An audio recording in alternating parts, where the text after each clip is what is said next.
주 여호와께서 이같이 말씀하시기를 내가 진실로 내 맹렬한 질투로 남아있는 이방인과 에돔 온 땅을 쳐서 말하였노니 이는 그들이 심히 즐거워하는 마음과 멸시하는 심령으로 내 땅을 빼앗아 노략하여 자기 소유를 삼았음이라. 그러므로 너는 이스라엘 땅에 대하여 예언하되 그 산들과 맷뿌리들과 시내들과 골짜기들에 관하여 이르기를 주 여호와께서 이같이 말씀하시기를 내가 내 질투와 내 분노로 말하였나니 이는 너희가 이방의 수치를 당하였음이라. 아멘.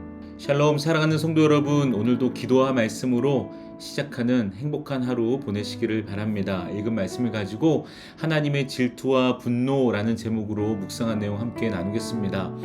오늘 우리가 함께 읽은 말씀은 두 단어가 반복해서 등장합니다. 어제 말씀에서도 그랬죠. 바로 질투와 분노입니다.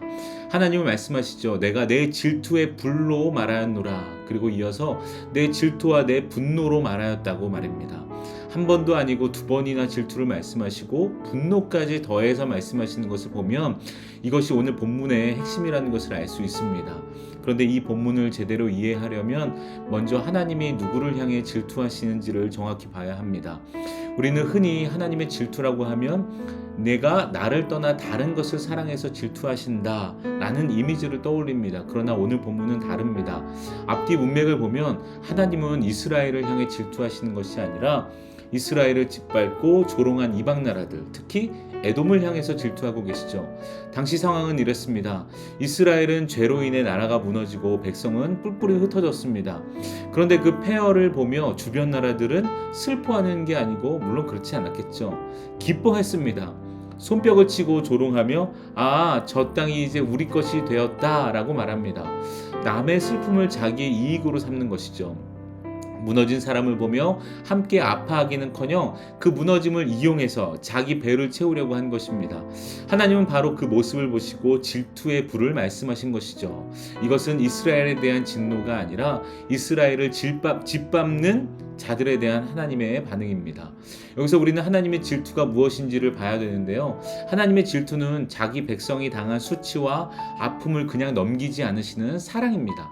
부모가 자녀를 생각하는 것을 한번 보면 내 자녀가 넘어져서 어려움을 겪고 있는데 누군가 그것을 보고 비웃거나 그 틈을 타서 이용하려고 한다면 부모의 마음이 어떻겠습니까? 가만히 있을 수 없죠. 자녀가 잘못해서 넘어졌다 할지라도 그 넘어진 자녀를 짓밟는 사람 앞에서는 부모가 나섭니다. 하나님도 그러하시겠죠.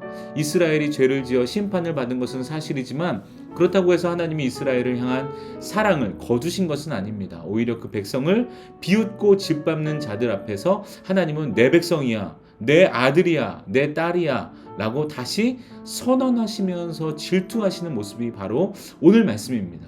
그래서 이어서 하나님은 분노하신다고 말씀하시죠. 이 분노 역시 이스라엘을 향한 것이 아니라 이스라엘을 조롱하고 그 땅을 탐낸 이방 나라들을 향한 것입니다. 하나님의 분노는 억울함을 보고 그냥 지나치지 않으시는 정의로움이시죠. 누군가 넘어진 사람을 더 세게 밟으려 할 때 그것을 그냥 두고 보시는 하나님이 아니십니다. 하나님은 공의의 하나님이시기에 약한 자를 짓밟고 자기 이익을 챙기려는 자들 앞에서 분노하십니다.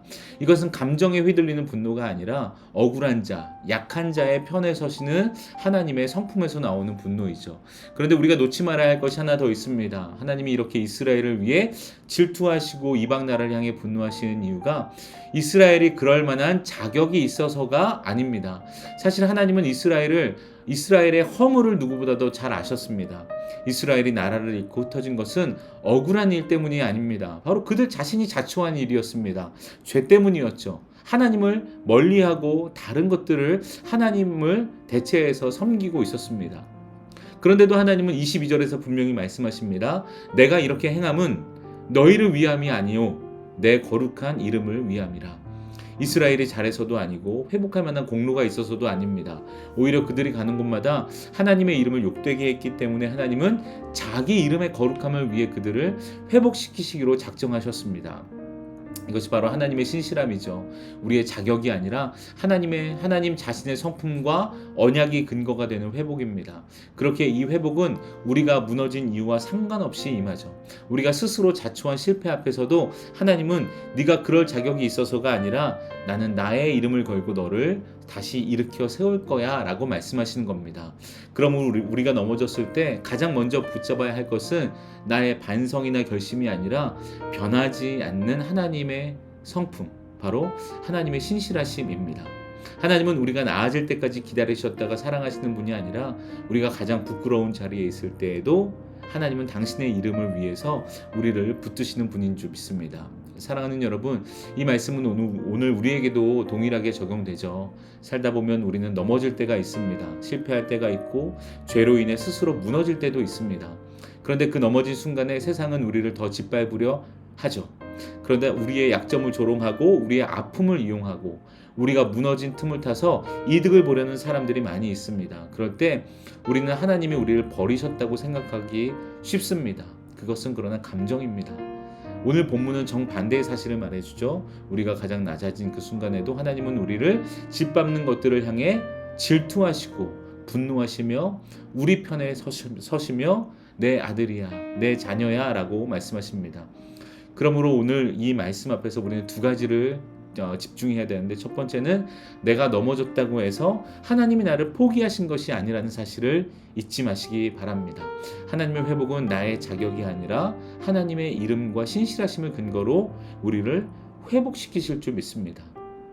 두 번째는 우리도 넘어진 사람을 짓밟는 자리에 서지 말아야 합니다. 하나님이 짓밟힌 자의 편에서 질투하고 분노하시는 분이라면 우리도 넘어진 이웃, 내 친구를 조롱하는 것이 아니라 그들을 회복시키는 자리에 서야 합니다. 하나님이 자신의 이름을 걸고 우리를 붙드셨다면 이제 우리도 우리의 삶도 그 이름에 걸맞는 삶을 살아야 될 줄 믿습니다. 여러분, 하나님은 우리를 향해 오늘도 말씀하십니다. 나는 너를 포기하지 않았다. 나는 너를 짓밟는 모든 것들 앞에서 내 편에 서 있다. 그리고 나는 내 이름을 걸고 너를 다시 세울 거야. 그러니 너희도 지금 실패하고 절망에 있는 사람들의 편에 서서 그들을 다시 소망으로 이끌어 줄래? 라고 주님께서 우리에게 요청하고 계신 줄 믿습니다. 하나님의 질투와 분노는 바로 이런 의미를 가지고 있는 줄 믿습니다. 오늘도 하나님과 동행하는, 이런 하나님의 마음을 품고 하나님과 동행하는 행복한 하루 보내시기를 주님의 이름으로 축복합니다. 함께 기도하겠습니다. 하나님, 오늘 아침에도 이 말씀으로 하나님의 마음을 우리에게 보여주시니 감사합니다.